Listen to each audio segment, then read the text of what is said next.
मित्रों नमस्कार। आप लोगों को यह पता होना चाहिए कि वकील के लिए सक्सेसफुल वकील बनने के लिए क्या-क्या इंग्रेडिएंट चाहिए, क्या-क्या तत्व चाहिए जो कि आपको सक्सेसफुल वकील बनाएगा। ठीक है, तो उसकी चर्चा मैं पहले आज कर लूँ। इसमें एक पार्ट की चर्चा मैं करूँगा और फिर मैं आगे बढ़ता चला जाऊँगा। जो एक अच्छा वकील यदि आपको बनना है तो सबसे पहले आपको क्या आना चाहिए? ड्राफ्टिंग बहुत अच्छे तरीके से आनी चाहिए। और एक चीज़ मैं आपको बता दूँ कि ड्राफ्टिंग ना तो सीआरपीसी में पढ़ाया जाता है, ना आईपीसी में पढ़ाया जाता है, ना एविडेंस एक्ट में पढ़ाया जाता है।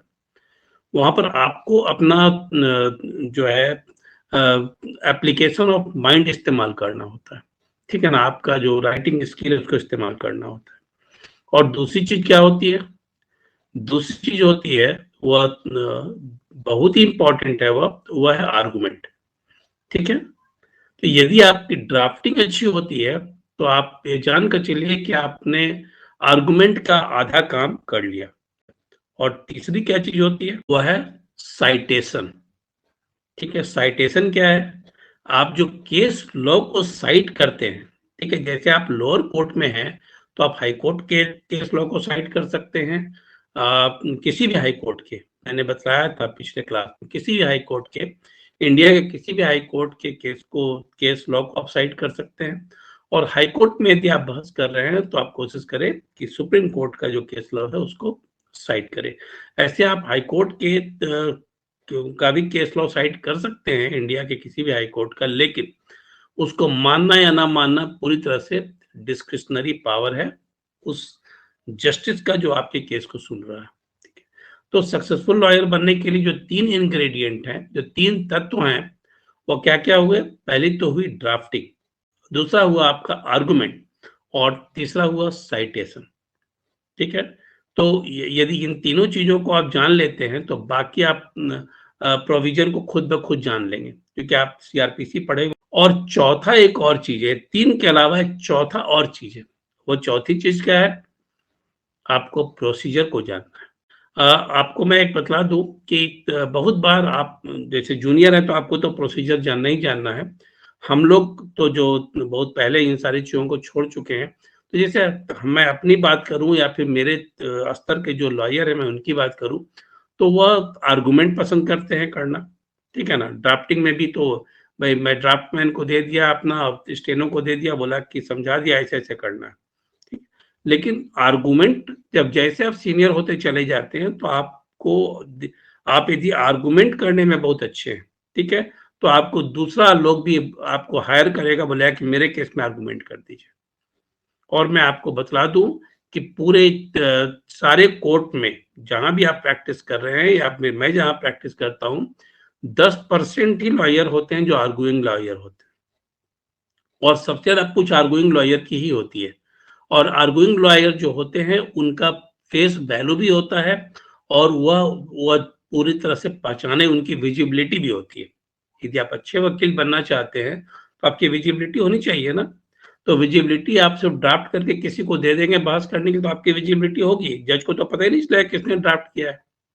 आप केस लॉ खोलेंगे और साइट कर कर आप साइटेशन दे देंगे तो आपकी विजिबिलिटी हुई क्या? आपकी विजिबिलिटी तो नहीं हुई। ठीक है, और इसके अलावा प्रोसीजर आप यदि मान लीजिए जान रहे हैं, डिफेक्ट कैसे रिमूव करना है, कैसे फाइल करना है, कैसे इंस्पेक्शन करना है, तो यह काम यदि आप जान लेते हैं तो नेचुरली जूनियर लॉयर को ये जानना पड़ेगा। हम लोगों ने भी सीखा है।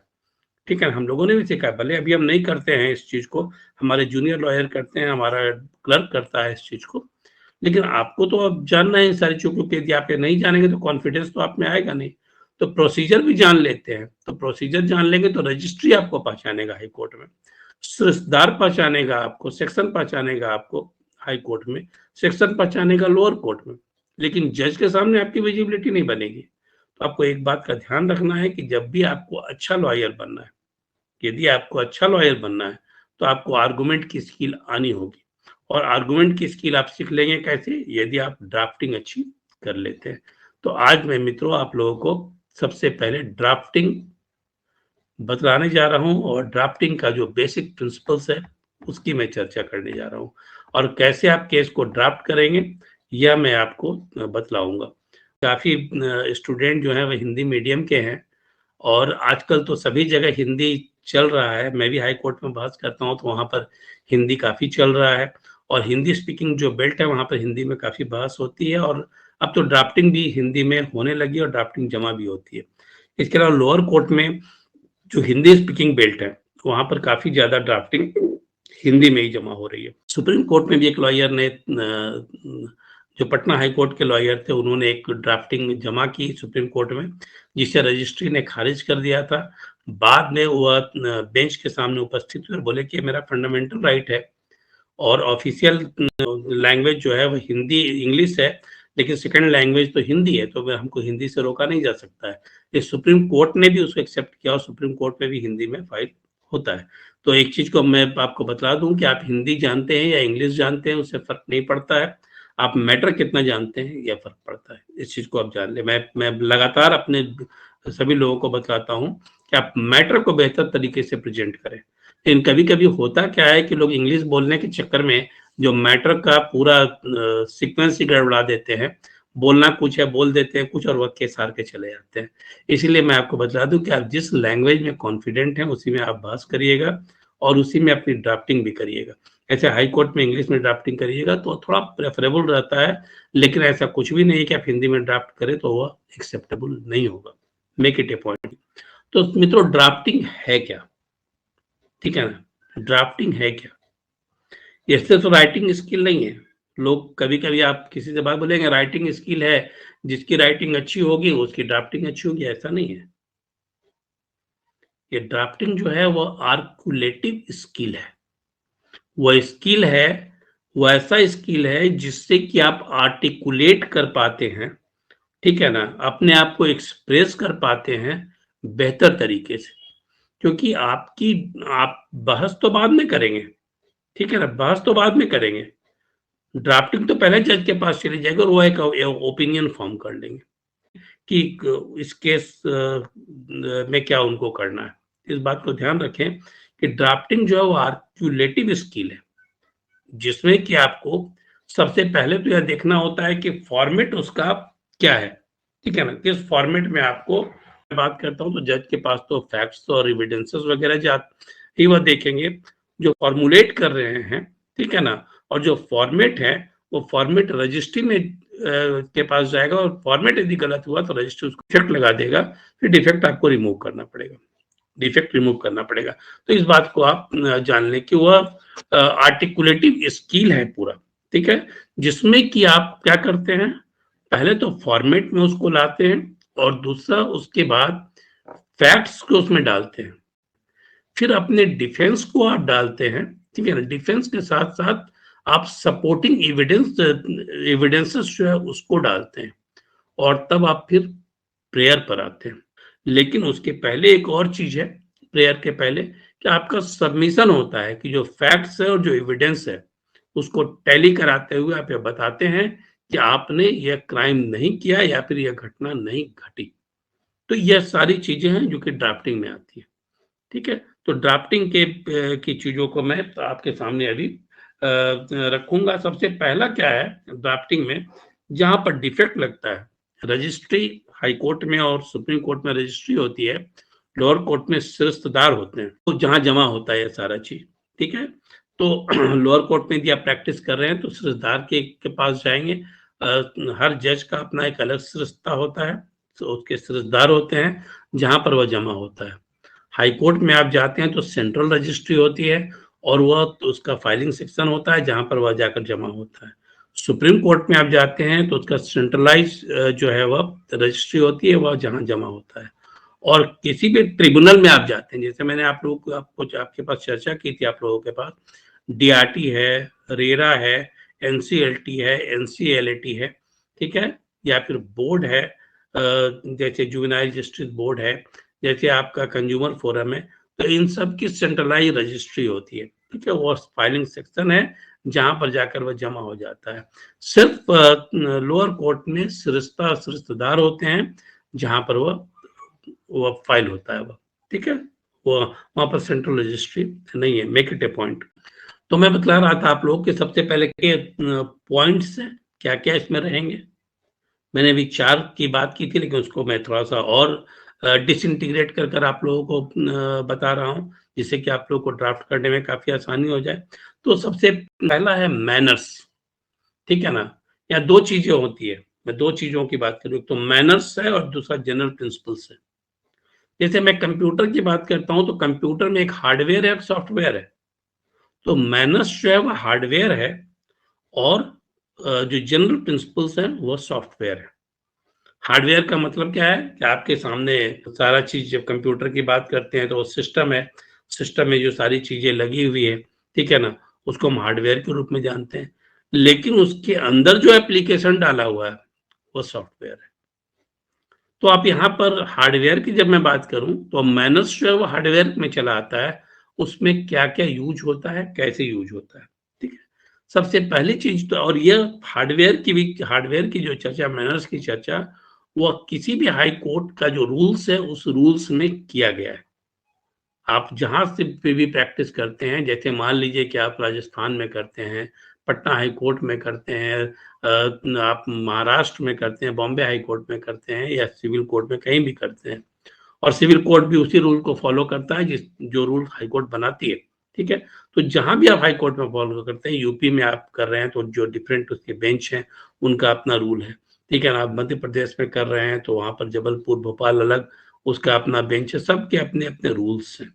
तो जो रूल का फॉर्मेशन होता है, उसमें हार्डवेयर की चर्चा की गई है, मैनर्स की चर्चा की गई है। तो मैनर्स क्या है? आप कौन से पेपर को यूज़ करेंगे, ठीक है? जैसे नॉर्मली क्या है, हाई कोर्ट और लोअर कोर्ट में आप A4 साइज का पेपर को यूज़ करेंगे। लेकिन यदि आप ट्रिब्यूनल में जाते हैं, ठीक है ना? जैसे DRT में आप जाते हैं और आप जाते हैं कैट में, सेंट्रल एडमिनिस्ट्रेटिव ट्रिब्यूनल में, तो वहाँ पर कहते हैं कि आप लीगल साइज पेपर यूज़ करिए। बहुत सारे स्टेट जो हैं वो लीगल साइज पेपर की बात करते हैं। Supreme court legal size paper की बात करता है, तो वह उनकी रजिस्ट्री क्या, उनका जो रूल्स क्या कहता है, इस बात को आपको देखना होगा, और वह चीज़ मैं यहाँ से आपको नहीं बतला सकता। वहाँ पर जब आप सेक्शन में जाएँगे तो सेक्शन में बात करेंगे लोगों से कि यहाँ पर क्या, कौन से पेपर को यूज़ करना है हमको ड्राफ्टिंग के लिए। क्योंकि यदि आप उसको नहीं यूज़ करते हैं और आप रूल्स कुछ और कह रहा है और आप कुछ और कर रहे हैं, तो वो डिफेक्ट लगना स्वाभाविक है।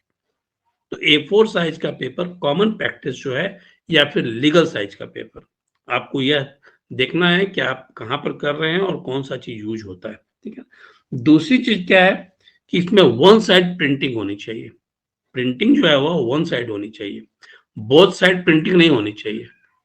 ऐसे एक पेज अभी आप किए हैं तो उसका पिछला पेज जो है आप छोड़ देंगे और दूसरे पेज में फिर से दूसरा पेज आपका स्टार्ट होगा, मतलब नए पन्ने से वो स्टार्ट होगा। तो वह होना चाहिए। तीसरा चीज़ है, आप मार्जिन क्या इस्तेमाल करेंगे, ठीक है ना? मार्जिन जो है वह क्या होगा? तो मार्जिन आप देखेंगे कि रूल्स में सामान्यतः दिया रहता है कि लेफ्ट एंड राइट साइड में 1.5 इंच, ठीक है, 1.5 इंच मार्जिन दिया रहता है। इन सारी चीज़ों का आपको ध्यान, उसके बाद क्या है कि आप लाइन फ़ॉन्ट जो है यूज़ करेंगे सामान्यतः, ठीक है ना? मैं आपको बतला दूँ, कुछ लोग फैंसी फ़ॉन्ट को यूज़ कर लेते हैं, लेकिन फैंसी फ़ॉन्ट को वो यूज़ ना कर कर आपको यह देखना है कि वह टाइम्स रोमन फ़ॉन्ट जो है, जो ऑफ़िशियल फ़ॉन्ट है, उसको यूज़ करिए। ऐसे कोई-कोई कैलिब्री में कुछ कहीं पर कुछ पे वो अपना डाल देता है, लेकिन वह, और उसमें नॉर्मली डिफेक्ट नहीं लगता है, लेकिन इस बात को ध्यान रखें कि ऑफिशियल जो है वह टाइम्स न्यू रोमन जो है फ़ॉन्ट, उसको यूज़ किया जाता है। ठीक है ना? हाई कोर्ट, सुप्रीम कोर्ट में उसको यूज़ किया जाता है, ट्रिब्यूनल्स में उसको यूज़ किया जाता है। लोअर कोर्ट में तो आप कुछ भी करते हैं तो चल जाता है, क्योंकि उसमें बहुत डिफेक्ट लगने की संभावना थोड़ी कम ही रहती है, और कोई डिफेक्ट रहता भी है तो उसको इग्नोर कर देते हैं जो समझदार होते हैं, और जज भी उस पर बहुत ज़्यादा सख्त नहीं रहते हैं, ठीक है? लेकिन हाई कोर्ट और सुप्रीम कोर्ट में और ट्रिब्यूनल में भी कुछ जैसे कैट वगैरह में तो बहुत सख्ती इस बात को ध्यान रखेंगे, ठीक है? हाई कोर्ट में सख्ती है, सुप्रीम कोर्ट में सख्ती है, लोअर कोर्ट में थोड़ी कम सख्ती है, लेकिन आपको मैनर्स का तो ध्यान रखना ही रखना है, हार्डवेयर का तो ध्यान रखना ही रखना है। हार्डवेयर सही नहीं रहेगा तो क्या होगा? तो फिर सब गड़बड़ होगा, सॉफ्टवेयर उसमें जो डाला वो तो गड़बड़ होगा ही होगा ना। इसके अलावा फिर लाइन स्पेसिंग क्या होनी चाहिए, ठीक है? लाइन स्पेसिंग क्या होनी चाहिए? जैसे मैं झारखंड हाई कोर्ट में प्रैक्टिस करता हूँ, तो वहां पर यह कह दिया जाता है कि भाई 14 लाइन से ज्यादा एक पेज में नहीं होना चाहिए फोर साइज में, ठीक है। तो आप जब उसके रूल्स में जाते हैं तो देखेंगे दिया रहेगा कि 1.5 स्पेसिफिक में 1.5 या फिर 1.5 सेंटीमीटर या 2 सेंटीमीटर। तो आप जब उसको निकालेंगे तो 14 में आ जाएगा। तो आपको यहाँ पर वो जान लेना होगा जहां पर आप प्रैक्टिस करते हैं, लेकिन ज्यादा भरा हुआ ना रहे, इस बात को ध्यान रखें। यदि आपको नहीं भी पता है, आप उस चीज को नहीं किसी से पता कर पाए हैं, तो उससे कोई बात नहीं है। आप इस चीज को सिर्फ पता कर ले, वहां पर देख लें, कोई भी ड्राफ्टिंग को देख लें, उससे आपको पता चल जाए कि लाइन स्पेसिंग क्या होनी चाहिए। वो सटा सटा नहीं होना चाहिए, ये हार्ड वर्क की बात है, ठीक है। तो मैंने आप लोगों को फॉन्ट साइज भी बतला दिया, टाइम्स न्यू रोमन की भी बात बतला दी मैंने। अब इसका फॉर्मेट क्या होना चाहिए, इट्स वेरी इंपॉर्टेंट। नोमेन सबसे पहला चीज होता है फॉर्मेट में, क्या क्या चीजें हैं देखिए। वो है, पहला है नोमेनक्लेचर। अभी मैं समझाता हूं आपको। पहला है नोमेनक्लेचर, दूसरा है जुरिस्डिक्शन, ठीक है ना। दूसरा क्या है, जुरिस्डिक्शन है। तीसरा है आपका टाइटल। चौथा है सब्जेक्ट क्या है। पांचवा है आपका इंडेक्स। और छठे में आता है आपका प्रेयर। अब शुरू होती है इनर ड्राफ्टिंग। यह तो आउटर हो गया आपका जो फॉर्मेट की बात है। अब आता है आपका प्रेयर। फिर है आता है बेसिक फैक्ट्स, ठीक है ना, basic facts of the case जो आता है। और उसके बाद आता है कि कोई क्रिमिनल एंटीसीडेंट तो नहीं है। यदि आप बेल पिटीशन मूव कर रहे हैं, एंटीसिपेटरी बेल पिटीशन मूव कर रहे हैं, तो कोई क्रिमिनल एंटीसीडेंट तो नहीं है, इस बात को भी आपको डालना होता है। इसके बाद आपको डालना होता है कि इसका जुरिस्डिक्शन तो मैंने आप लोगों को बतला ही दिया कि डिफेंस क्या है आपका। जब आप कोई भी इंसिडेंट को डालेंगे तो उसके बाद डिफेंस आपका क्या है, सपोर्टेड विथ एविडेंस। शुरू में मैंने बताया था कि आपका डिफेंस क्या है और सपोर्टेड विथ एविडेंस, इस बात को आप ध्यान में रखेंगे। और बाद में आप उसके साथ साथ केस लॉ को पुट करेंगे। जैसे मान लीजिए कि आप बात करते हैं क्रिमिनल मिसलेनियस पिटीशन की। कल मैंने बताया था आप लोगों को एफआईआर, या परसों मैंने बताया था कि एफआईआर क्वेश्चन के दौरान में कि आप केस लॉ को डालेंगे, लेकिन केस लॉ को डालने के पहले आप देखेंगे कि लीगल पॉइंट क्या है, ठीक है ना, कहीं इलीगलिटी तो नहीं हुई है। जैसे मैंने कैंसलेशन और बेल की मैं बात करता हूँ, तो मैं सीआरएमपी मान लीजिए फाइल कर रहा हूँ, तो सीआरएमपी मैं फाइल कर रहा हूँ, तो सीआरएमपी में फाइल कर रहा हूँ, तो आप सेक्शन 439 का सबसेक्शन 2 की बात मैं करूँ, इसमें कैंसलेशन ऑफ बेल की बात कही गई है। इसमें कि आप सेशन जज को या हाई कोर्ट जज को बेल कैंसिल करने का राइट है। अब यहाँ पर यदि किसी व्यक्ति का बेल कैंसलेशन की ड्राफ्टिंग आप कर रहे हैं, ठीक है, तो उसमें 439(2) में जो प्रोविजन दिए गए हैं, जैसे यह कहा गया 492 के सब सेक्शन 438 जिसमें एंटीसिपेटरी बेल दिया गया है, उसको कैंसिल करने के लिए आप गए हो, तो 438 के सब सेक्शन 2 के सब सेक्शन 2 में, ठीक है ना, यदि आप जाते हैं तो वहां पर आप देखते हैं कि यह कहा गया है कि यदि एविडेंस को टैंपर किया गया है और यदि किसी विटनेस को थ्रेट किया गया है, तब ऐसी स्थिति में वह कैंसलेशन ऑफ बेल पर आप आ सकते हैं। तो यहां पर क्या हुआ, इलीगलिटी हुई। लीगल पॉइंट हुआ कि जो लीगल पॉइंट था, ठीक है ना, जो लीगल पॉइंट है उसको उसने फॉलो नहीं किया। जो कंडीशंस दिए हुए थे उसको उसने फॉलो नहीं किया। कंडीशंस कहाँ दिए हुए थे, सीआरपीसी में दिए हुए थे। तो आप जब इसको ड्राफ्ट करेंगे तो इस चीज को आप सामने लाएंगे। उसके बाद आप केस लॉ को सामने लाएंगे। जैसे 439(2) कैंसलेशन ऑफ बेल की बात है, उसमें जो कुछ केस लॉ है उस केस लॉ का रेफरेंस देंगे, ठीक है ना। और तब आप आएंगे अपने सबमिशन पर कि यह फैक्ट्स है, यह एविडेंस है, इसके आधार पर यह पता चलता है कि मैं एग्रीव्ड हूं, ठीक है, और वह व्यक्ति जो है वह एविडेंस को टैंपर कर रहा है और वह हमको इसमें हम सफर करेंगे, ठीक है। तो ये इलीगलिटी है। इसीलिए लास्ट में फिर प्रेयर में आइए कि इसको कैंसिल किया जाए। इसके अलावा मैं आपको एक चीज और भी बता दूं, यदि आप जैसे बेल पिटीशन फाइल कर रहे हैं, अभी तो मैंने सीआरएमपी की बात की, बेल पिटीशन आप फाइल कर रहे हैं, ठीक है ना, और उसके लिए ड्राफ्टिंग कर रहे हैं, तो आपको देना पड़ेगा कि आपका कोई क्रिमिनल एंटीसीडेंट नहीं है। यदि क्रिमिनल एंटीसीडेंट आपका है तो ऐसी स्थिति में बेल मिलने की संभावना कम हो जाती है, लेकिन बेल चूंकि डिस्क्रिशनरी पावर है जज का, इसलिए वो फिर सिचुएशन को, सर्कमस्टांसेस को देखकर वह बेल ग्रांट करते हैं। ऐसा नहीं कि नहीं मिलता है, बहुत सारे केस में मैंने बेल लिया है, बेल मिलता है, लेकिन वहां पर क्रिमिनल एंटीसीडेंट को डालना होता है, और क्रिमिनल आप उसको छिपा नहीं सकते। मेक इट ए पॉइंट, आप किसी भी चीज को, जो फैक्ट्स है उसको आप छिपाने की कोशिश ड्राफ्टिंग में कभी मत करिएगा, वो आपके लिए नेगेटिव चला जाएगा, ठीक है ना। यदि आप ईमानदार हैं अपने ड्राफ्टिंग में और ईमानदार है अपने बहस में, झूठ वूठ नहीं बोल रहे हैं, तो समझ लीजिए कि फेस वैल्यू आपका कोर्ट में आज नहीं तो कल बनेगा और आपको उसका फायदा मिलेगा। लेकिन यदि आप झूठ बोल रहे हैं, तब ऐसी स्थिति में आपको उसका फायदा नहीं मिलेगा।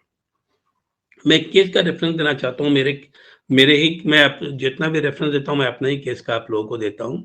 केस में मैं बहस कर रहा था, मेरे अपोजिट में एक लॉयर था, उसने कुछ सप्लीमेंट्री फाइल किया था, तो जैसे हुआ उसका फाइल वहां पर आया, जज उसको उठाकर फेंक दिए।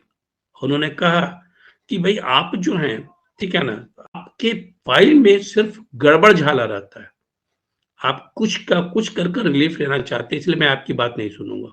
और उन्होंने ये साथ में रेफरेंस भी दिया कि देखिए आपके बगल में खड़े हैं मिस्टर जयपुरिया, इनके फाइल में एक भी गड़बड़ी नहीं होती है, और फाइल पलटने, ये जो बोलते हैं मैं सुनता हूँ, फाइल भी मुझे पलटने की जरूरत नहीं पड़ती, क्योंकि मुझे पता है कि झूठ नहीं बोलते हैं। और इस ढंग से यदि आपका फेस वैल्यू बनता है तो आप जानिए कि कोर्ट आपको रिलीफ देगा ही देगा, कि आप इसी ढंग से वकालत को करें।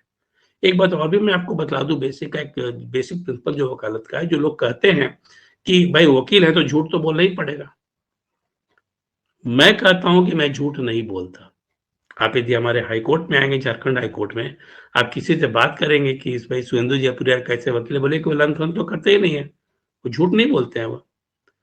तो लेकिन मैं एविडेंस को क्रिएट जरूर कराता हूं, ठीक है ना। मैं एविडेंस को क्रिएट, जो क्लाइंट को बचाने के लिए एविडेंस क्रिएट कराना है तो एविडेंस क्रिएट कराता हूं, और एविडेंस जो क्रिएट करता हूं, ठीक है ना, क्रिएट करता हूं, क्रिएट भी क्या, उस सिचुएशन के आधार पर। यह नहीं कि मैं फेक एविडेंस क्रिएट कर रहा हूं। जैसे मैंने आप लोगों को एक केस के बारे में बतलाया था, रेप केस में, जिसमें मैंने एंटीसिपेटरी बेल की बात कही थी, जो मैंने दिलाया, जिसमें कि वह महिला जिसकी उम्र कम थी, उसने केस कर दिया और उसकी बेटी की उम्र उससे ज्यादा दिखा रहा था, तो मैंने वह एविडेंस को मंगवाया, ठीक है ना, उसके आधार कार्ड को मंगवाया, उसकी माँ के आधार कार्ड को मंगवाया, उसके आधार पर मैंने एविडेंस को क्रिएट किया। तो एविडेंस को क्रिएट करना अलग बात है और झूठ बोलना अलग बात है। और क्लाइंट को भी आप सही सही बात बताइए, झूठ उठ बोलेंगे तो, और बात तो आजकल तो सारा चीज ऑनलाइन है, बात तो खुलती है, जो भी कोर्ट में हो रहा है बताइए ये चीज हो रहा है और इसका यह आपको, इसकी रेमेडी है। और जज के सामने तो हरगिज ही झूठ बोलने की कोशिश ना करें। ड्राफ्टिंग में इस बात का ध्यान रखें कि ड्राफ्टिंग में कोई भी झूठ चपाट आपका नहीं हो, कोई भी मिस कोटेशन नहीं हो, इस बात को आप बिल्कुल ध्यान में रखें, अदरवाइज वो नेगेटिव जाएगा आप लोगों के लिए, फिर आप अच्छे लॉयर नहीं बन सकते हैं। यदि आपको अच्छे लॉयर बनना है तो इन सब बातों को ध्यान में रखें। हो सकता है कि तुरंत में आपको बहुत जो आप रिटर्न चाह रहे हैं वह ना मिले हो, पैसे के टर्म में मैं बात कर रहा हूँ, लेकिन इन द लॉन्ग रन आपको रिटर्न उससे कितना गुना ज्यादा मिलेगा आप सोच भी नहीं सकते। आप कितने गुना ज्यादा मिलेगा आप सोच भी नहीं सकते। मैं जब बहुत अर्ली एज में भी था अपने प्रैक्टिस के, तब भी मैं बहुत सीनियर लॉयर से ज्यादा पैसा लेता था, क्योंकि मेरा फेस वैल्यू बन चुका था और लोगों को पता था कि ये झूठ नहीं बोलते हैं, मेहनत करते हैं, ईमानदारी से काम करते हैं और गलत बात नहीं करते हैं। मैं कभी किसी को एश्योरेंस भी नहीं देता हूँ कि यह हो ही जाएगा। ड्राफ्टिंग में मैं बहुत मेहनत करता था, ठीक है ना। अभी भी मैं जब स्टेनो को देता हूँ तो एक एक चीजों को मैं देखता हूँ और समझाता हूँ, और आर्गुमेंट में बहुत आर्कुलेटिव रहता हूँ, गोल गोल में बात नहीं करता, टू द पॉइंट बात करता हूँ। फैक्ट यह है, मेरा डिफेंस यह है, मेरा प्रेयर यह है, बस केस का रेफरेंस है, इस बात को आप ध्यान में रखेंगे। मैं जब आपको आर्गुमेंट पर आऊंगा तो मैं बताऊंगा, अभी तो मैं ड्राफ्टिंग की बात कर रहा हूँ, ठीक है। अब प्रेयर पोर्शन जो आप कहाँ लिखेंगे, ठीक है ना, मैं इस पर आ रहा हूँ, पहले प्रेयर पोर्शन की बात कर दूं। जैसे नोमेनक्लेचर की मैं बात करता हूँ, आप जैसे हाई कोर्ट पे केस को फाइल कर रहे हैं, तो हाई कोर्ट में केस को फाइल करेंगे तो in the high court of Jharkhand, ठीक है ना, at Ranchi, in the high in the honourable high court, honourable नहीं तो डिफेक्ट लग जाएगा, in the before the honourable high court of Bombay high court, ठीक है ना, ब्रैकेट में बॉम्बे।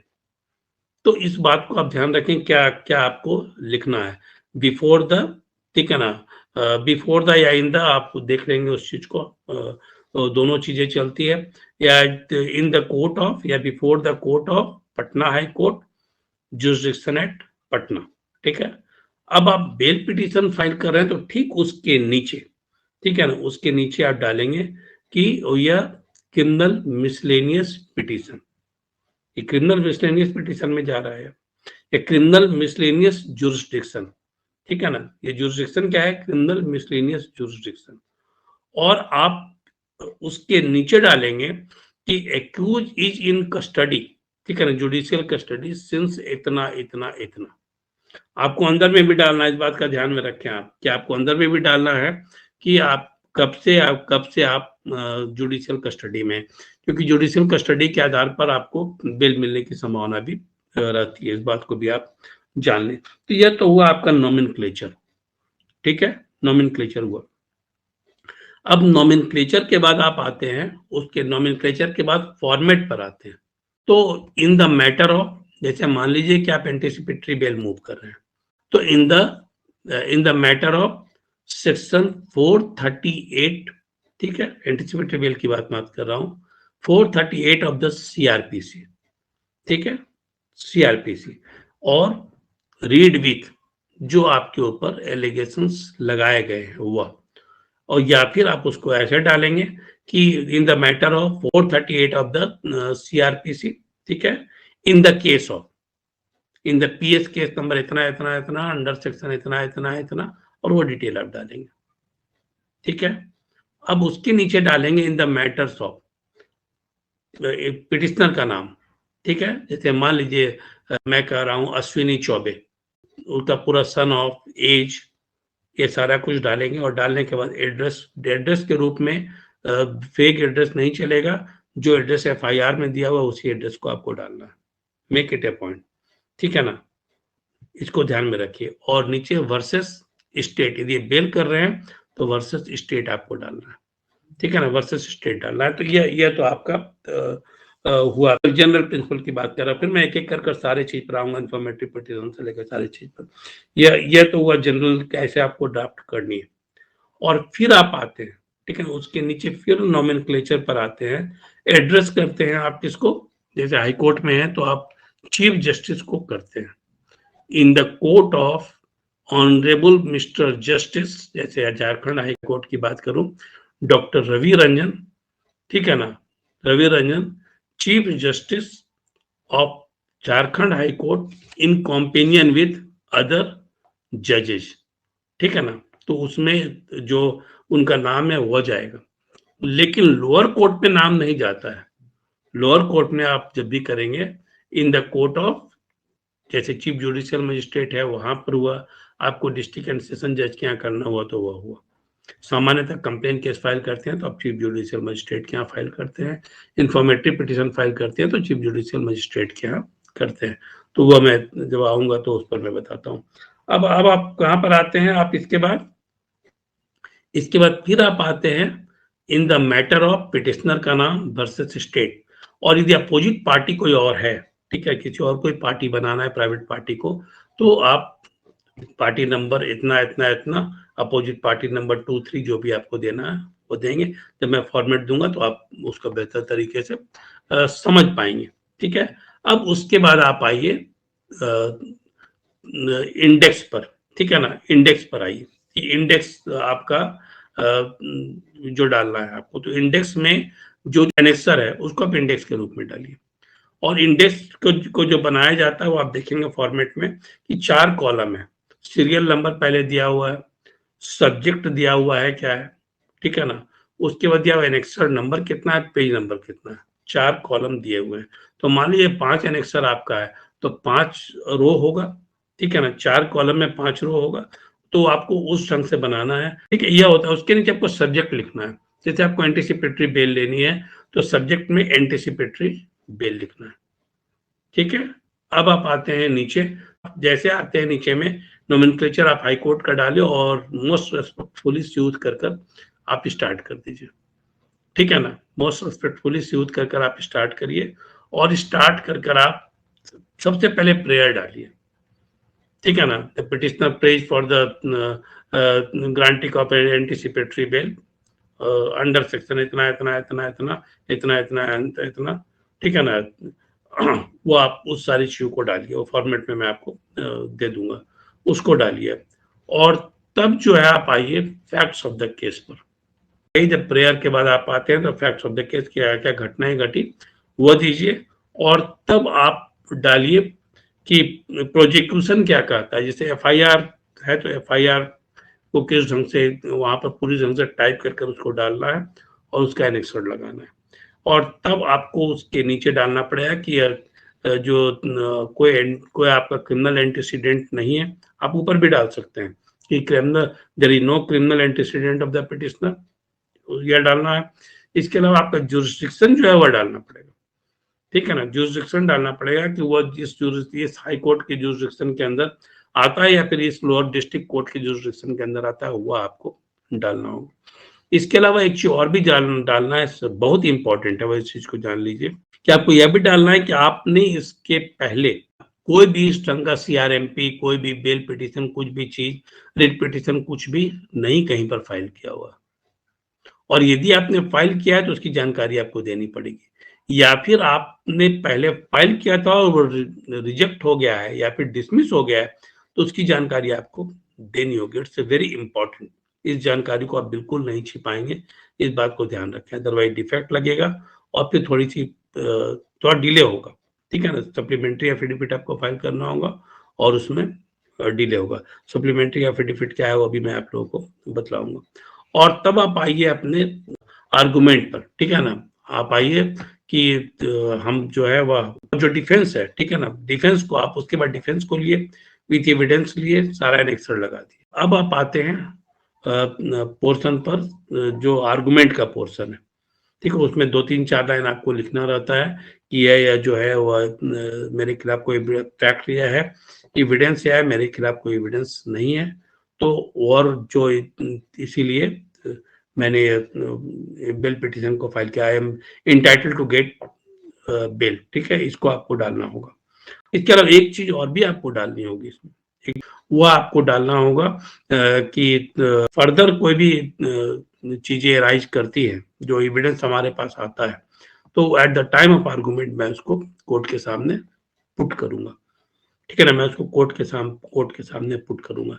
इस बात को आप बिल्कुल डाल दें। यदि आप इसको नहीं डालेंगे तब आपको दिक्कत आएगी, ठीक है। और दूसरी चीज, एक बात और भी मैं बतला दूं आपको कि यदि प्रेयर मान लीजिए एक से ज्यादा है, बेल पिटिशन नहीं, सीआरएमपी की बात कर रहा हूँ, तो सीआरएमपी में यदि क्वेश्चन की बात मैं करता हूँ तो उसके साथ साथ मैं नो कोर्सिव एक्शन की बात कर रहा हूँ, तो प्रेयर नंबर 1 और प्रेयर नंबर 2 कर आप डालेंगे।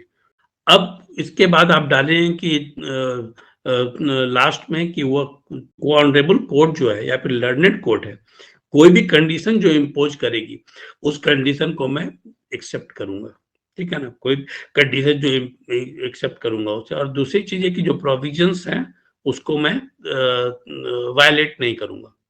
तो आप देखेंगे कि section 437 of the case of section 5 में कुछ कंडीशंस की चर्चा की गई है, ठीक है ना, जिसमें कहा गया है कंडीशन इम्पोज किया जा सकता है।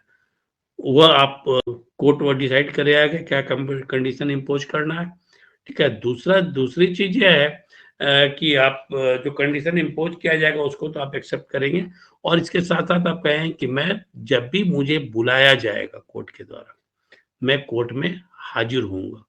जब भी मुझे कोर्ट में बुलाया जाएगा मैं कोर्ट में हाजिर होऊंगा। इस बात के बीच का भी जिक्र आपको करना पड़ेगा, ठीक है। और इसके बाद लास्ट में चला आता है वह है प्रेयर का पोर्शन। आपने ऊपर में जो प्रेयर किया है इस बात को ध्यान रखें कि जो ऊपर में प्रेयर किया गया है वही सेम चीज को आपको नीचे पेस्ट कर देना है। उसमें यदि कहीं पर ऊपर नीचे डिस्क्रिपेंसी हुई तो फिर डिफेक्ट लग जाएगा और वह थोड़ा सा लंबा खींचेगा। तो इस बात को आप ध्यान में रखेंगे कि प्रेयर का पोर्शन जो ऊपर में डाला हुआ है वही नीचे में डाला जाए।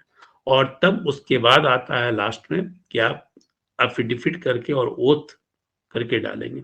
आप ही करेंगे या कोई जरूरी नहीं है। मान लीजिए कि आप एंटीसिपेटरी बेल फाइल करें तो आप भी करिए, लेकिन कोई आपके बिहाफ में कोई और भी कर सकता है, आपके कोई रिलेटिव, आपके कोई फ्रेंड भी कर सकते हैं affidavit.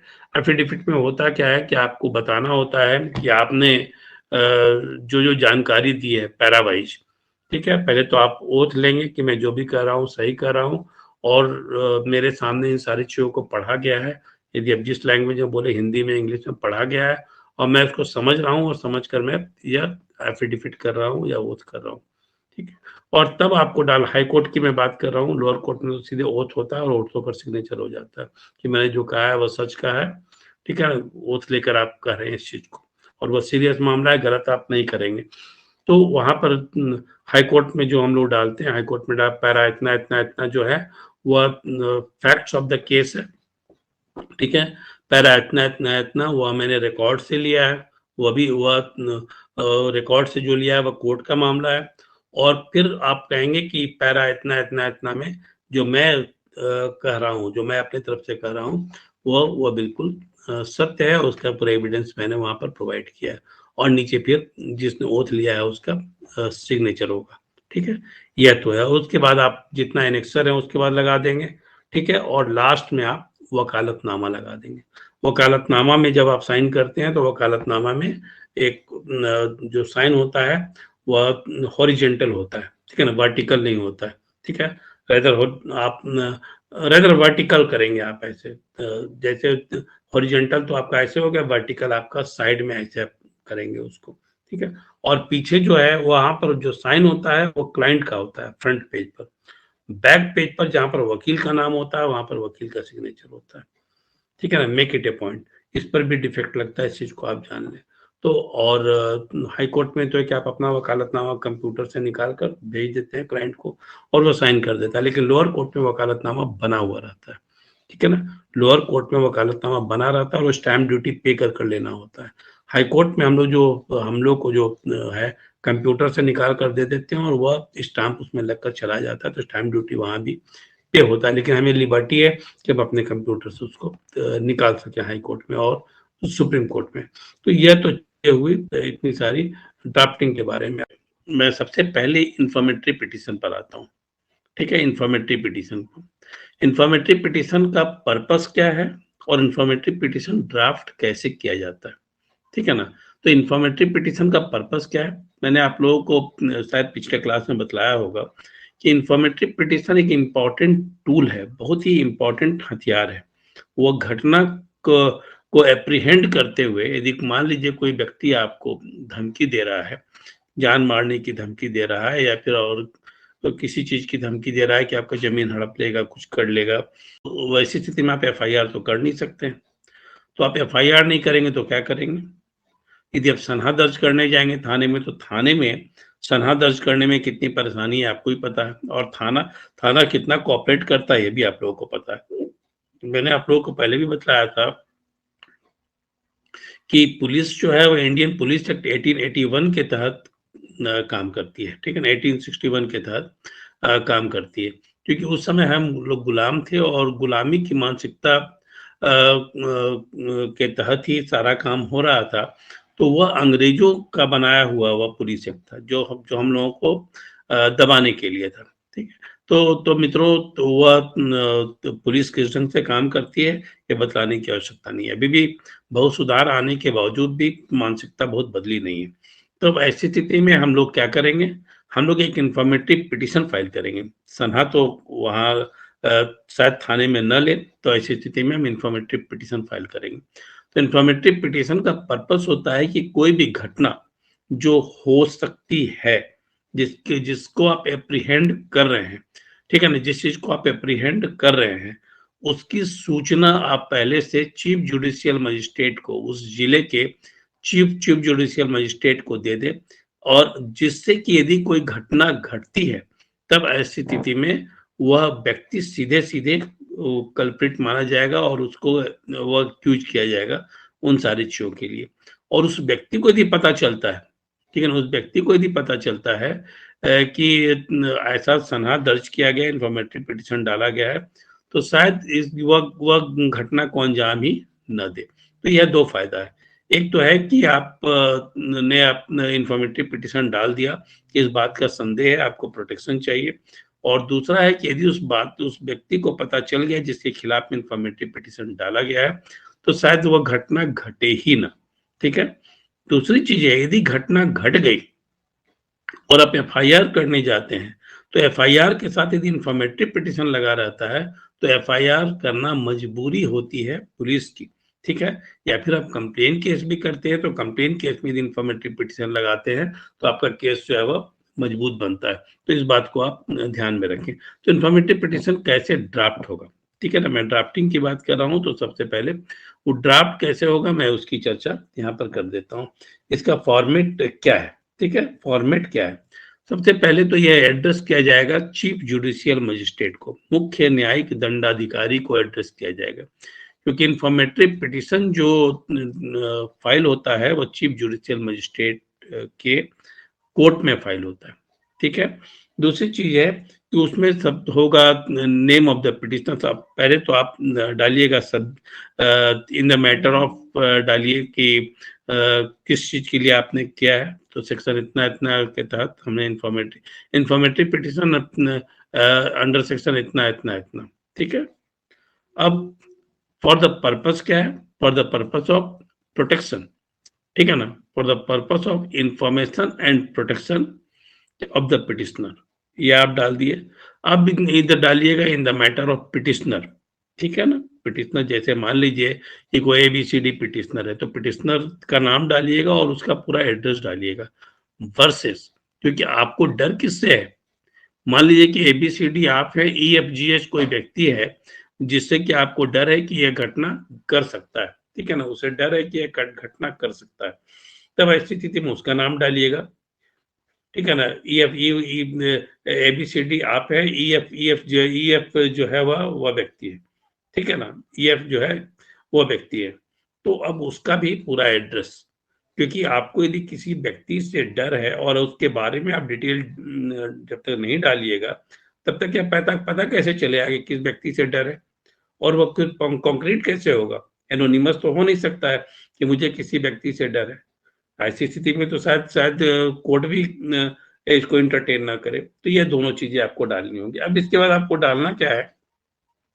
Basis of the petition क्या है? ठीक है ना? बेसिस ऑफ द पिटिशन क्या है? क्या है बेसिस आपका? आपको डर है किसी व्यक्ति से, कुछ वो व्यक्ति ने आपको धमकी दी है, उस व्यक्ति ने आपको किसी व्यक्ति के थ्रू कहलवाया है और आपको इस बात का अंदेशा है कि वह व्यक्ति मार देगा। ठीक है ना? या फिर वो कुछ कांड कर देगा, कुछ अकरेंस कर देगा। इस बात को आपको उसमें डालना है। तो यह डिटेल आपको उसमें डालना पड़ेगा। और यदि कुछ प्रीवियस एनोमिस्ट कुछ दुश्मनी है, ठीक है ना? कुछ भी दुश्मनी है, एनिमोसिटी कुछ भी है प्रीवियस, तो उसको भी आप डालिए कि यह जो है वह सिचुएशन है और यह फैक्ट्स है जिससे ऐसा लगता है कि वह व्यक्ति जो है वो मुझे मार देगा या मेरे साथ ये कोई घटना कर देगा, मेरा किडनैप कर लेगा या मेरे घर में किसी का रेप कर देगा। इन सारी चीज़ों को, और वह उस बात की धमकी भी हमें दे रहा है। ठीक है? तो ये आप उसको डालेंगे।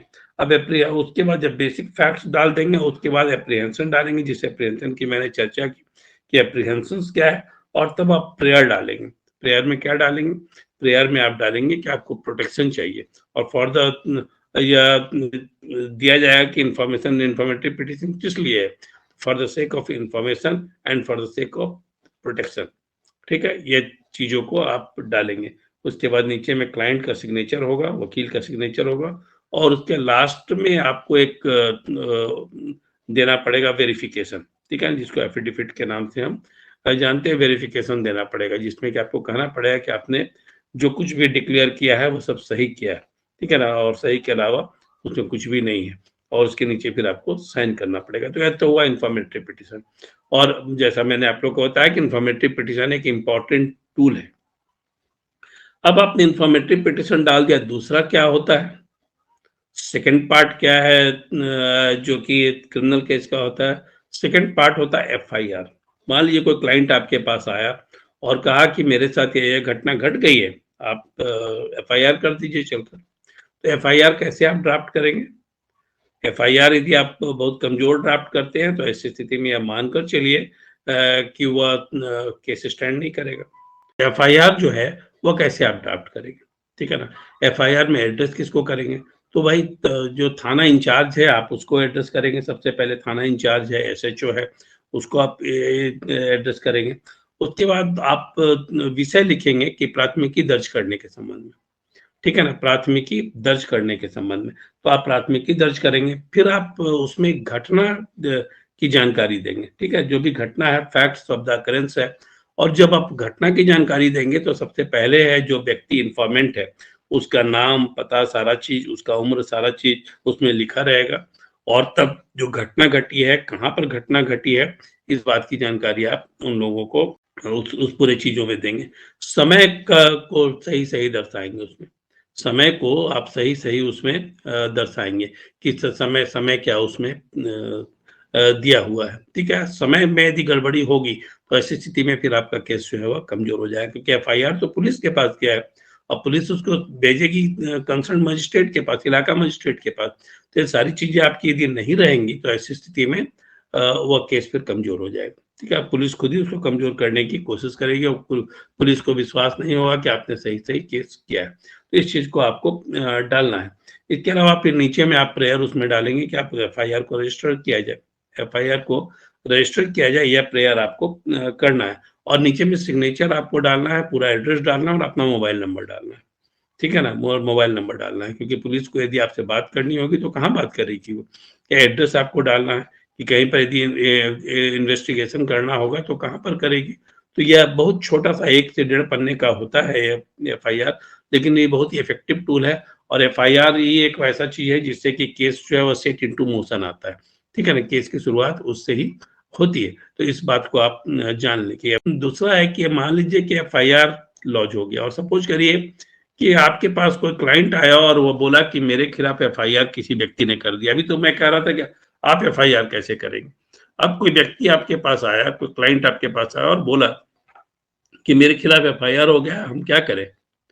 तो सबसे पहले स्टेप क्या होगा आपका? आप सबसे पहले उसको बचाने की कोशिश यदि करते हैं, हम कोर्ट की बात अभी मैं नहीं कर रहा हूँ कि कोर्ट प्रोसेस की बात, अभी कोर्ट जाने की बात मैं नहीं कर रहा हूँ, अभी उसको बचाने की मैं बात कर रहा हूँ। क्योंकि वकील का काम सिर्फ यह नहीं होता कि केस लड़े, वकील का काम होता है कि वो क्लाइंट को कैसे पूरी तरह से बचाए। इस बात को आपको ध्यान में रखना है। तो आप एक बोलिए कि सुपरविजन जो है वो पिटीशन एक डालना होगा। सुपरविजन पिटीशन डालना होगा और किसके सामने डालना होगा? एसपी के सामने डालना होगा, एसपी को एड्रेस करना होगा। और सुपरविजन पिटीशन में क्या होगा? और लेकिन एक बात बता दूं आपको, आप तो सीआरपीसी पढ़े हैं, आईपीसी पढ़े हैं, एविडेंस एक्ट पढ़े हैं। सुपरविजन का प्रावधान कहीं पर सीआरपीसी, आईपीसी या एविडेंस एक्ट कहीं पर नहीं किया गया। ये फिर पुलिस एक्ट का मामला है, पुलिस मैनुअल का मामला है, ठीक है ना? पुलिस मैनुअल का के सेक्शन 3 में, ठीक है ना? सेक्शन 3 में और इधर चैप्टर 3 में मैं यह कहूँ कि उसमें सुपरविजन की बात कही गई और सुपरविजन का अधिकार एसपी को दिया गया है। और एसपी जो है वह डीएसपी के थ्रू, उस इलाके के डीएसपी के थ्रू सुपरविजन कराता है। तो सुपरविजन का मतलब क्या है कि जो एफआईआर किया गया उसमें आप कहते हैं कि गलत एफआईआर किया गया है, कि मेरे केस में सुपरविजन किया जाए, ठीक है? मेरे केस का सुपरविजन किया जाए। तब ऐसी स्थिति में वह डीएसपी को ऑथराइज करता है केस सही हुआ है या गलत हुआ है देखने के लिए। और तब ऐसी स्थिति में सुपरविजन रिपोर्ट वह देता है। यदि सुपरविजन रिपोर्ट में आ जाता है कि केस गलत हुआ है, सुपरविजन रिपोर्ट में आ जाता है कि केस गलत हुआ है, तब ऐसी स्थिति में वह एफआईआर को केस आराम से हो जाएगा। वो तो चला जाएगा कोर्ट में मामला, सुपरविजन रिपोर्ट ही चला जाएगा और वो आपका खत्म हो जाएगा, वह केस ही खत्म हो जाएगा। तो आप इस ढंग से बचाएं अपने क्लाइंट को। और मैं आपको सिर्फ ये बतला दूं कि कुछ लोग, कुछ वकील ऐसे भी होते हैं जो चाहते हैं कि केस लंबा चले, लेकिन मैं आपको कभी ये सलाह नहीं दूंगा। आप जितना जल्दी से जल्दी केस को डिस्पोज ऑफ करेंगे उतनी रफ्तार से आपके पास केस आएगा। इस बात को आप जान लें। आप जैसे बचाने, जैसे मान लीजिए सुपरविजन में आपने बचा दिया, तो वह तो आपका ऑब्लाइज होगा, वह 4 क्लाइंट को लेकर आएगा, ठीक है ना? आपको हो सकता है कि उसमें ज्यादा पैसा न मिले, लेकिन आपका क्लाइंट जब बनेगा तो क्लाइंट को बनाने की कोशिश करिए और क्लाइंट को बचाने की कोशिश करिए। जितना क्लाइंट को बचाने की कोशिश करिएगा उतना आपका आपका क्लाइंट जो है वह बढ़ेगा और आप जो इस एक व्यक्ति से जितना कमाएंगे वो कितने लोगों को लाकर देगा, उससे उससे कितने गुना ज्यादा आपको वह कमवा देगा। ठीक है? तो आपको ये ध्यान में रखना है कि आप किसी को लटकाने की कोशिश नहीं करिए, लंबा केस को खींचने की कोशिश नहीं करिए, बल्कि ज़्यादा से ज़्यादा कोशिश करिए कि जितना जल्दी डिस्पोज़ ऑफ होता है उसको आप करवाइए। ये प्रिंसिपल यदि आप लाइफ में अपनाएँगे, तो एक जान लीजिए कि ना तो केस की कमी रहेगी और ना पैसे की कमी रहेगी और नाम की कमी रहेगी। किसी भी चीज़ की कमी नहीं रहेगी, ठीक है? मेरा खुद का प्रिंसिपल यही है और मैं थ्रू आउट अपना करियर यही काम करता हूँ। जिस स्तर पर होता है बचाने की कोशिश करता हूँ। फिर मैं आपको एक एग्ज़ाम्पल दूँ, अभी 2 दिन पहले की ये बात है। मैंने जो आप लोगों का क्लास मैं नहीं ले पाया जो फ्राइडे को लेना था। उसमें एक व्यक्ति को यहाँ झारखंड के एक डिस्ट्रिक्ट में एक बहुत ही नामी व्यक्ति को पुलिस ने 1:30 बजे रात में उठा लिया और रात में ही मुझे फ़ोन आया, ठीक है? मेरा बेटा भी चूँकि लॉयर है तो उसको फ़ोन पहले आया। तो वह बोला कि नहीं अभी हम पापा को तो खबर नहीं करेंगे। सुबह में मुझे इस बात की जानकारी हुई और सुबह में जब मुझे जानकारी हुई तो मैंने सबसे पहले वहाँ के डीएसपी को फ़ोन लगाया। हालाँकि भाई क्यों इतने रेप्यूटेड आदमी हैं, उनको क्यों अरेस्ट किया गया है? तो उसने कहा कि मुझे तो कुछ पता ही नहीं है, मैं थाना इंचार्ज से बात करता हूँ और सर थाना इंचार्ज का नंबर भी मैं आपको देता हूँ, थाना इंचार्ज से बात करिए। थाना इंचार्ज से जब मैंने बात किया, तो मैंने पूछा कि उठाया क्यों गया है? क्यों अरेस्ट किया गया है रात में? बोला कि सर एक व्यक्ति के साथ फ्रॉड हुआ है और वह जो व्यक्ति ने फ्रॉड किया है, वह इनसे मिलता-जुलता रहा है और वह उसने उसने इनको कुछ पैसा दिया है, उस फ्रॉड का जो 4-5 करोड़ का जो फ्रॉड हुआ, उसका पैसा इनको दिया है और उस इन्होंने भी बाद में उसको कुछ मदद की है। हमने कोई रिकॉर्ड है क्या? तो उसने कहा कि नहीं सर कोई रिकॉर्ड तो नहीं है। हमने जब रिकॉर्ड नहीं है, बैंक स्टेटमेंट तो आप उठा कैसे लिए? आप 41 ए का नोटिस दे सकते थे। गिरफ्तार तो सीधे आप नहीं कर सकते हैं। 41 ए का नोटिस दे सकते थे। तो उसने कहा कि ठीक है सर हम उस व्यक्ति को बुला रहे हैं जिसके साथ जिसका फ्रॉड हुआ है और मैं उस दोनों से बात कर कर मैं आपको एश्योर करता हूँ मैं छोड़ दूँगा। तो वह व्यक्ति थाने से ही छूट गया। मुझे इसमें कोई भी फ़ी नहीं मिली, ठीक है ना? मैंने फिर चार्ज भी नहीं किया, फ़ी नहीं मिला मुझे। लेकिन मेरा गुडविल जो था वो बना और वह कितने लोगों को इस बात की जानकारी देगा कि मुझे उनको सुबह में जानकारी मिली और 12-1 बजे तक मुझे छोड़ दिया गया, ठीक है ना? वो ठीक है रिलीज़ करते-करते वो उनको 5-6 बज गया लेकिन वो छोड़ दिया गया। तो आप इस ढंग से यदि काम करते हैं, ठीक है ना? आप इस ढंग से काम करते हैं, तो आप ये जान लीजिए कि आप एक बहुत ही सक्सेसफुल और बहुत ही अच्छे वकील माने जाएँगे। वो बहुत ही अच्छे वकील माने जाएँगे और ना तो आपको थाने से डरने की ज़रूरत है, ना पुलिस से डरने की ज़रूरत है क्योंकि आप कोर्ट के ऑफ़िसर हैं। आप जब काला कोट पहन लिए, बैंड पहन लिए, अब तो आप कोर्ट का ऑफिसर हैं। तो आपको किसी से डरने की आवश्यकता नहीं है, क्योंकि यदि आपको कुछ भी होता है तो एसोसिएशन आपके पीछे खड़ा होगा। और मैं आप लोगों को एक बात और भी बता दूँ, आप जहाँ भी प्रैक्टिस करें, आप सबसे पहले एसोसिएशन का मेंबरशिप ज़रूर ले लें। वो एसोसिएशन आपको सपोर्ट करने के लिए तैयार रहता है। ठीक है? तो यह तो हुआ एफआईआर की बात। अब मैं आता हूँ कंप्लेंट केस पर। अब एफआईआर यदि नहीं हुआ, ठीक है? आप करने के एफआईआर तब आप कंप्लेंट केस करेंगे। तो कंप्लेंट केस का प्रोविजन तो सीआरपीसी में किया गया है। तो कंप्लेंट केस को ड्राफ्ट कैसे करेंगे? आज मैं सिर्फ ड्राफ्टिंग की बात मैं पिछले क्लास में मैंने ड्राफ्टिंग की बात की थी। आज भी मैं ड्राफ्टिंग की ही बात यहाँ पर करने जा रहा हूँ। तो ड्राफ्टिंग में सबसे पहले आप नोमेनक्लेचर डालेंगे, ठीक है ना? नोमेनक्लेचर डालेंगे। मान लीजिए आप कहाँ पर फाइल करने जा रहे हैं, किस किस मजिस्ट्रेट के सामने फाइल करने जा रहे हैं, ठीक है ना? को उसका क्या है उनका डिजिग्नेशन क्या है, क्या डिस्ट्रिक्ट किस डिस्ट्रिक्ट का है वो आप डालेंगे। फिर उसका जुरिस्डिक्शन डालेंगे, ठीक है ना? जैसे मैंने जुरिस्डिक्शन बोला हज़ारी जैसे जो भी जिला का है जुरिस्डिक्शन डालेंगे।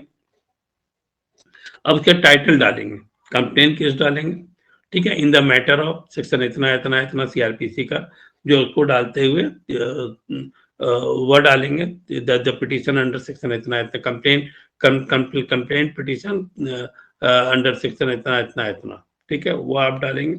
उसके बाद आप डालेंगे अपना पिटिशनर कौन है, ठीक है ना? फिर in the matter of petitioner का नाम वो चला जाएगा, ठीक है? डिटेल चला जाएगा। अब नीचे में आप आते हैं तो आप उसका सब्जेक्ट पर आते हैं, ठीक है ना? सब्जेक्ट पर आते हैं कि क्या सब्जेक्ट है, कंप्लेंट के सब्जेक्ट है।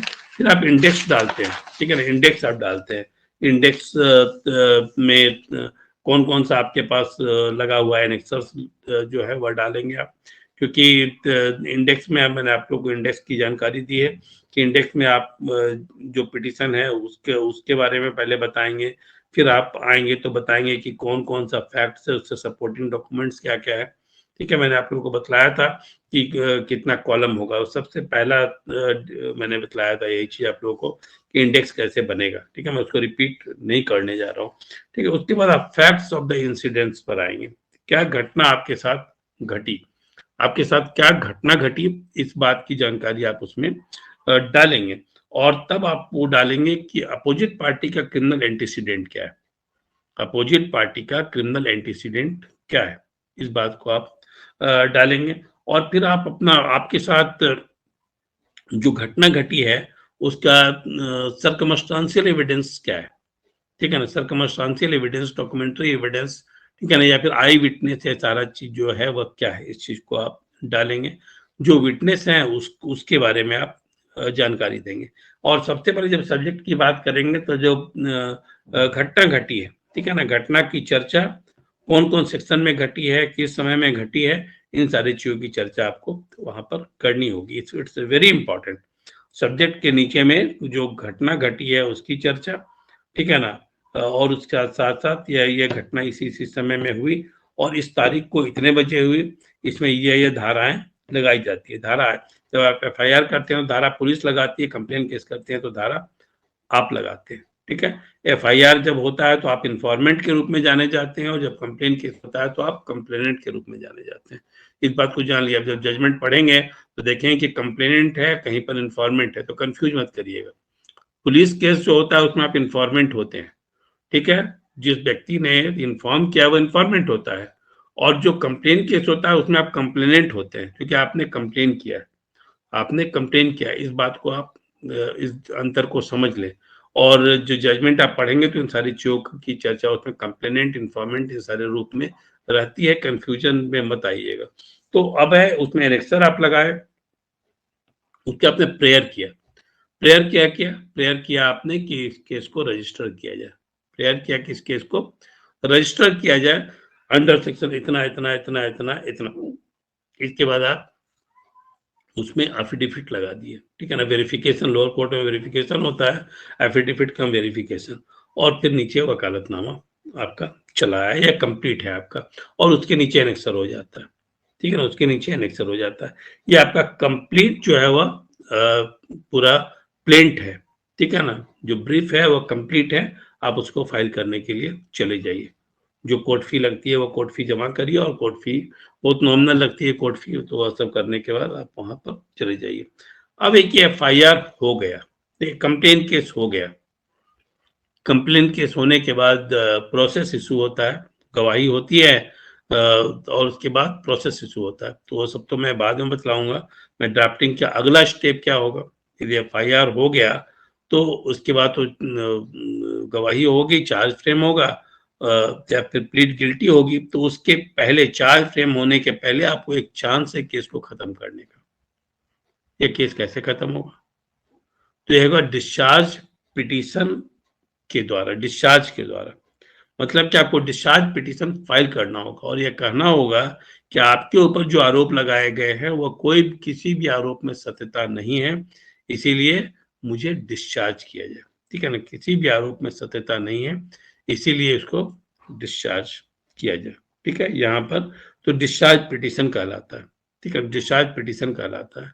जिस मजिस्ट्रेट के यहाँ कोर्ट है या केस लगा हुआ है वहां पर यह डिस्चार्ज पिटीशन फाइल होता है, या फिर जब डिस्ट्रिक्ट जज के यहाँ लगा हुआ है तो वहां पर डिस्चार्ज पिटीशन फाइल होता है, ठीक है। दोनों जगह अलग अलग फाइल होता है डिस्चार्ज पिटीशन। तो डिस्चार्ज पिटीशन में फिर हम नॉमेनक्लेचर की बात करते हैं कि कहाँ फाइल हुआ।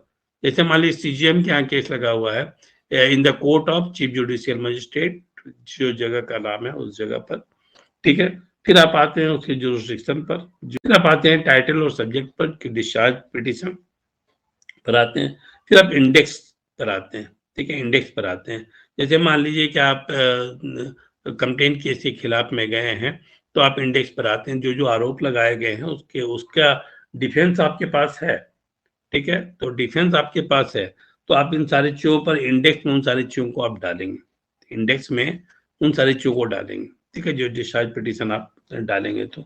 और फिर आप आते हैं in the matter of discharge petition under section इतना इतना इतना, इन द मैटर ऑफ, ठीक है ना, in the matter of, petitioner का नाम और डिटेल, ठीक है ना, जो भी आवेदक है उस आवेदक का नाम और डिटेल, पता, सारा चीज पे डालना होगा।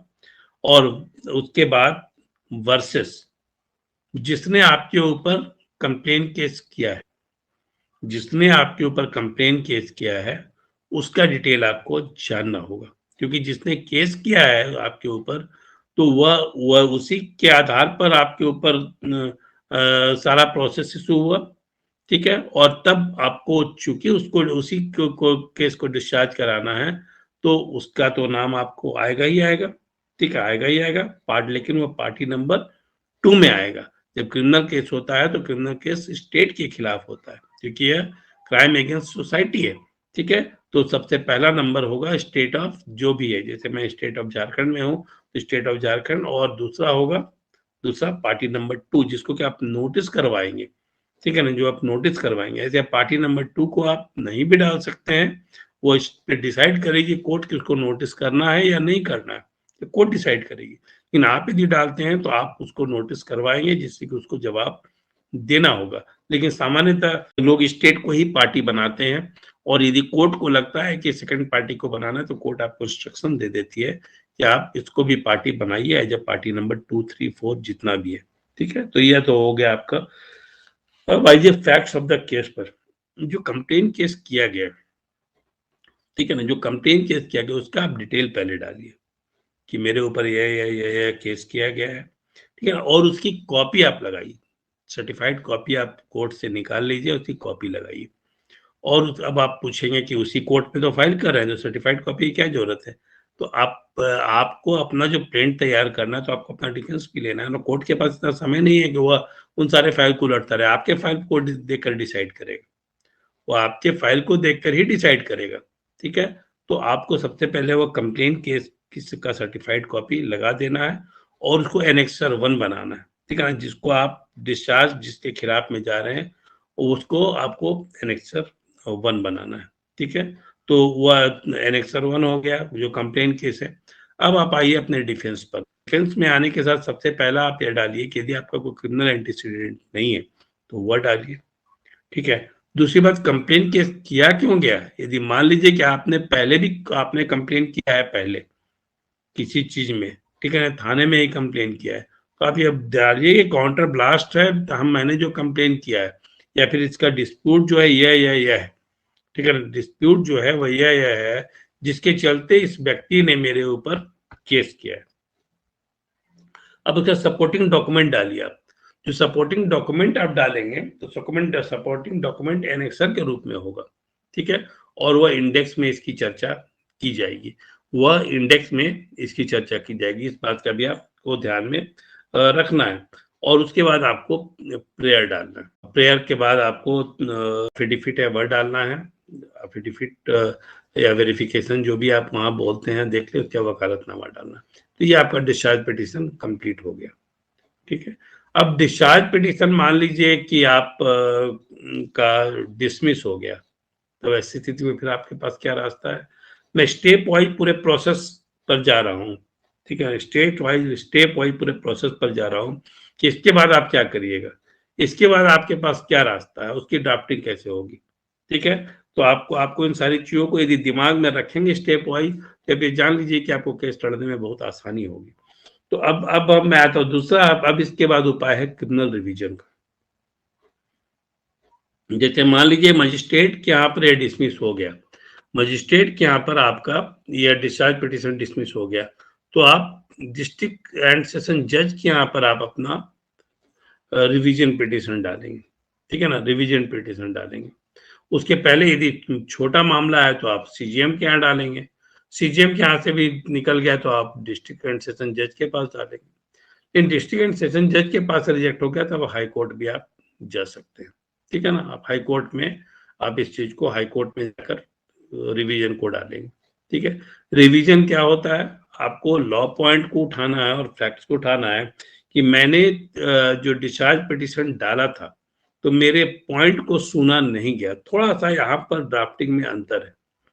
पहले आप फैक्ट्स को डाल रहे थे, यहाँ भी आपको फैक्ट्स को डालना है, एविडेंस को डालना है, लेकिन उसके बाद का जो पैरा, सारा चीज वही है, उसके बाद का जो पैरा है उसमें आपको डालना है कि लोअर कोर्ट ने, ठीक है ना, मेरे साथ इनजस्टिस किया है, और मेरे साथ जो इनजस्टिस किया है उसमें यह पॉइंट पर उसको ध्यान ही नहीं दिया है कोर्ट ने, इस पॉइंट पर कोर्ट ने ध्यान ही नहीं दिया है, और जिसके चलते उसने डिसमिस कर दिया, ठीक है?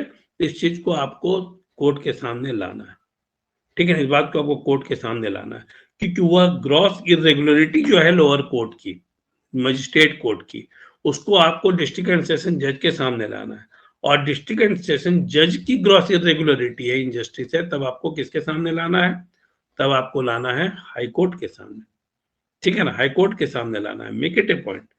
तो आपकी पूरी ड्राफ्टिंग वही है जैसे डिस्चार्ज पिटीशन में ड्राफ्टिंग हुई है, लेकिन उसके बाद डिफेंस के बाद पैरा चेंज हो जाएगा, जिसमें कि आप बताएंगे कि वह किस ढंग से आप ग्रॉस इनजस्टिस हुआ है आपके साथ। दूसरी चीज है कि यहाँ पर कंप्लेन केस जो था वह तो, का सर्टिफाइड कॉपी हुआ था, वह आपका एनेक्सर 1 था। यहाँ पर इम्प्यून्ड ऑर्डर, क्योंकि अब तो ऑर्डर पास हो गया है, अब तो ऑर्डर पास हो गया, आपको डिस्चार्ज पिटीशन में ऑर्डर पास हो गया और उसके खिलाफ में आप जा रहे हैं। अब आप कंप्लेन केस के खिलाफ में नहीं जा रहे हैं, आप किस चीज के खिलाफ में जा रहे हैं, आप उस ऑर्डर के खिलाफ में जा रहे हैं, ठीक है। तो ऑर्डर जो होगा वो होगा, वो एनेक्सर 1 हो जाएगा, ठीक है ना। आप सबसे पहले जो स्टार्ट करेंगे वो ड्राफ्टिंग, ठीक है, उसमें आप लिखेंगे कि मैं इस ऑर्डर के खिलाफ, ठीक है ना, कोर्ट में आया हूं और मैं चाहता हूं कि इसको सेट असाइड किया जाए इस ऑर्डर को, क्योंकि ये ग्रॉस इनजस्टिस है मेरे साथ और इसमें इस पॉइंट को ध्यान में नहीं रखा गया है, ठीक है। और इम्प्यून्ड ऑर्डर कहलाएगा, वह एनेक्सर 1 बन जाएगा। उसके बाद आप डालेंगे कि क्या है उसका फैक्ट्स, तब आप आएंगे कंप्लेन केस पर कि यह मेरे ऊपर यह केस किया गया था, मेरा डिफेंस यह है, ठीक है। लेकिन लोअर कोर्ट ने मेरे इस चीज को सुना ही नहीं, मैंने जो डिफेंस दिया था उसका लॉ पॉइंट भी क्या हुआ बतलाएंगे, आपको जजमेंट भी बतलाएंगे और बतलाएंगे कि मेरी बात को तो सुना ही नहीं गया। तो सुना नहीं गया तो भाई, जब सुना नहीं गया तो लोअर कोर्ट ने गड़बड़ी कर दी, तो इसीलिए वो जो इम्प्यून्ड ऑर्डर है उसको सेट असाइड किया जाए। यदि वो सेट असाइड हो जाता है, जो डिस्चार्ज पिटीशन डिसमिस हुआ है, तो फिर आप केस जीत गए और आप निकल गए केस से बाहर निकल गए। तो यह सब जो है वह तरीका है ड्राफ्टिंग का, ठीक है ना, तरीका है ड्राफ्टिंग का। तो एक क्रिमिनल रिवीजन आपके सामने एक उपाय है। दूसरा एक उपाय फिर क्या है आपके सामने, क्रिमिनल रिवीजन के बाद अपील तो हो नहीं सकता है। अब इसके बाद जो जो ड्राफ्टिंग का मामला आता है क्रिमिनल रिवीजन के बाद, वह मामला आता है आपका क्रिमिनल, जब आप मान लीजिए कि हार जाते हैं केस, ठीक है ना, हार जाते हैं केस, लेकिन अभी हारने के पहले आपको कुछ कुछ रेमेडी है जो इंटरिम रेमेडी है, इसकी भी ड्राफ्टिंग आपको करनी पड़ेगी। जैसे जैसे कि मान लीजिए अब डिस्चार्ज पिटीशन भी डिसमिस हो गया, आप अरेस्टेड हैं, ठीक है ना, पुलिस ने आपको अरेस्ट किया हुआ है। तो पुलिस आपको अरेस्ट की हुई है, तब ऐसी स्थिति में फिर आप क्या फाइल करेंगे, एंटीसिपेटरी बेल फाइल करेंगे। और एंटीसिपेटरी बेल आप फाइल करते हैं या फिर आप क्रिमिनल क्वेशिंग में जाते हैं। क्वेशिंग की बात मैंने आप लोगों को पहले मैं बतला चुका हूं, इसलिए मैं उस पर अभी नहीं जा रहा हूं। तो आप जाते हैं कहां पर, बेल पिटीशन में, कि बेल पिटीशन आप फाइल कर रहे हैं। तो बेल पिटीशन जो आप फाइल करते हैं, ठीक है, तो बेल पिटीशन कैसे फाइल करेंगे, बेल पिटीशन आप कैसे फाइल करेंगे, सबसे पहले कौन सा बेल आएगा, यदि अरेस्ट नहीं हुए तो एंटीसिपेटरी बेल आएगा। तो एंटीसिपेटरी बेल में भी आपका जुरिस्डिक्शन वही है, और एंटीसिपेटरी बेल दो ही जगह फाइल हो सकता है, या तो डिस्ट्रिक्ट एंड सेशन जज के यहाँ फाइल होगा, डिस्ट्रिक्ट एंड सेशन जज के यहाँ फाइल होगा, या फिर वह फाइल होगा हाई कोर्ट में, ठीक है। एंटीसिपेटरी बेल का provision section 438 of the CrPC में किया गया है, जिसमें दो को ही पावर है, एक तो डिस्ट्रिक्ट एंड सेशन जज को पावर है एंटीसिपेटरी बेल का, और दूसरा पावर किसको है, हाई कोर्ट को है। एंटीसिपेटरी बेल होता क्या है, आपको यदि गिरफ्तारी, आपके ऊपर एफआईआर हो गया और आप लगता है कि आपको गिरफ्तार किया जा सकता है, अप्रीहेंशन है, तब स्थिति में एंटीसिपेटरी बेल फाइल किया जाता है। तो एंटीसिपेटरी बेल में भी फिर वही है, जुरिस्डिक्शन वही है, जैसे आपको मैंने डालने की बात कही, जैसे डिस्ट्रिक्ट एंड सेशन जज क्या है, तो डिस्ट्रिक्ट एंड सेशन जज जो जिला है, और यदि हाई कोर्ट है तो in the court of honourable high court, ठीक है ना, वहां पर हुआ है उसका। फिर क्रिमिनल मिसलेनियस जुरिस्डिक्शन में यह चला आता है, इन द मैटर ऑफ, ठीक है ना, पिटीशन अंडर सेक्शन इतना इतना इतना इतना इतना, ठीक है ना, फॉर द एंटीसिपेटरी बेल, ठीक है, या आपको और नो कोअर्सिव एक्शन आपको यह डालना होगा, ठीक है। अब आपको डालना फिर in the matter of, petitioner का नाम आपको डालना होगा वर्सेस स्टेट डालना होगा, जिस भी स्टेट में, इन द मैटर ऑफ, ठीक है ना, एंटीसिपेटरी बेल। ठीक है, अब आप आते हैं फिर वहां पर जो एनेक्सर है उस एनेक्सर को आप लगाते हैं। एनेक्सर में जो जो आपके सपोर्टिंग डॉक्यूमेंट है वो आप ये रखते हैं, और उसमें वकालतनामा की भी चर्चा होती है। एनेक्सर लास्ट में, एनेक्सर के जो जो लास्ट रो होता है उसमें वकालतनामा की भी चर्चा की जाती है। और अब उसके बाद आप शुरू करते हैं मोस्ट रेस्पेक्टफुली स्यूथ कर कर। ठीक है, आप यदि इंग्लिश में ड्राफ्ट करें हिंदी में भी कर सकते हैं। ठीक है, तब आप उसको स्टार्ट करते हैं और आप सबसे पहले फैक्ट्स की चर्चा करते हैं। सबसे पहले इसमें क्या करते हैं, फैक्ट्स की चर्चा करते हैं। लेकिन फैक्ट्स के पहले जो चीजें मैं आपको उसके ऊपर में बता चुका हूं कि प्रेयर आपको जो डालना है, तो सबसे पहले आप उसके ऊपर प्रेयर डालते हैं, दाहिने साइड में प्रेयर डालते हैं कि प्रेयर क्या है कि नो कोर्सिव एक्शन लिया जाए, मैंने अभी चर्चा की थी। और वह पिटिशन था, उसके नीचे नो प्रेयर आपको डालना है। अब प्रेयर क्या है, क्योंकि सबसे पहले कोर्ट प्रेयर को देखता है कि आपका प्रेयर क्या है, और तब आपको डालना है फैक्ट्स को। और फैक्ट्स के साथ साथ आपको अपना क्रिमिनल एंटीसीडेंट देना है। और एक चीज और भी आपको मैं बतला दूं, ठीक है, कि जो एंटीसिपेटरी बेल है वह बहुत ही प्रेरोगेटिव बेल है वह, ठीक है ना, प्रेरोगेटिव बेल है, विशेषाधिकार वाला बेल है ये। तो विशेषाधिकार के बेल का क्या मतलब है, एंटीसिपेटरी बेल किसको मिलता है, एंटीसिपेटरी बेल का मतलब है कि आपकी प्रतिष्ठा को लॉस न हो रहा हो, ठीक है, इस बात को ध्यान में रखा जाता है। आपका रिपुटेशन हैम्पर न करे, इस बात को ध्यान में रखा जाता है। इसका मतलब है कि आप कोई रेस्पेक्टेबल पर्सन है, ठीक है ना, तभी आप एंटीसिपेटरी बेल के लिए मूव कर रहे हैं। आपको गिरफ्तार जो किया जा सकता है। तो एक प्राइम कंडीशन यह है कि आप सोसाइटी में जाने माने व्यक्ति हैं। लेकिन फिर मैं एक बात यहाँ पर आप इंडियन कॉन्स्टिट्यूशन पर आऊंगा, आर्टिकल 21 में, जिसमें right to life and liberty की बात कही गई है।